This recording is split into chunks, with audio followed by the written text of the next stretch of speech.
នេះឧបមាថា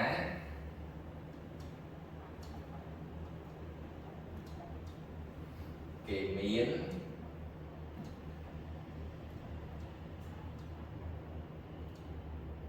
បន្តពីបាទបន្តពីគឺបន្តល្អ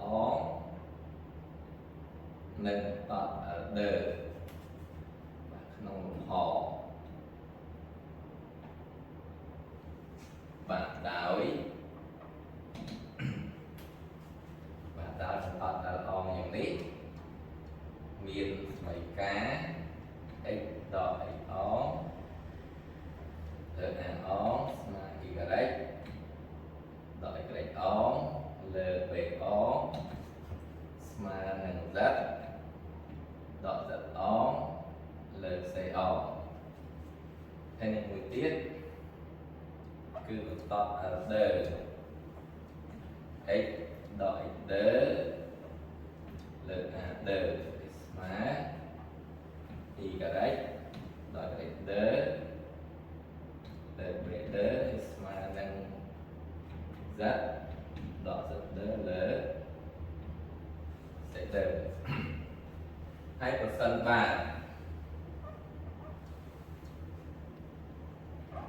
L អ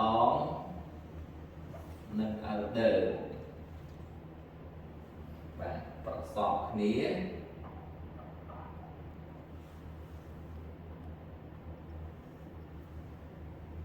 ត្រង់ចំណុច A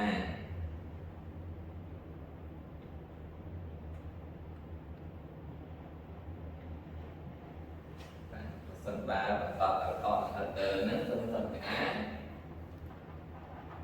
នោះគណនាកូអដនេនៃចំណុច A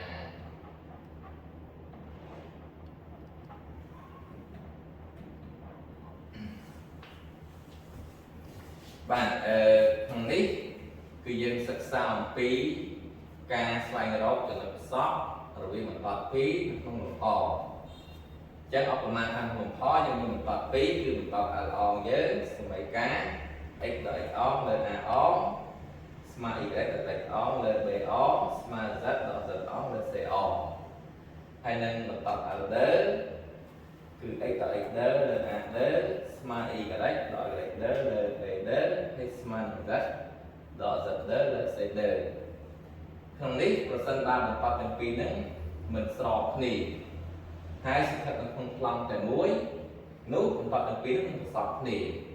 ចឹងប្រសិនបើបន្ត L អងនិង L ដើនេះមិនស្របគ្នាត្រង់ចំណុច A នោះយើងនឹងគណនាកូអដនេនៃចំណុច A បាទដើម្បីគណនាគឺជំហានទី1យើងត្រូវតាំងបែងទៅតាំងសមីការបន្តទី1គឺ x ដក x អងនេះលើ a អ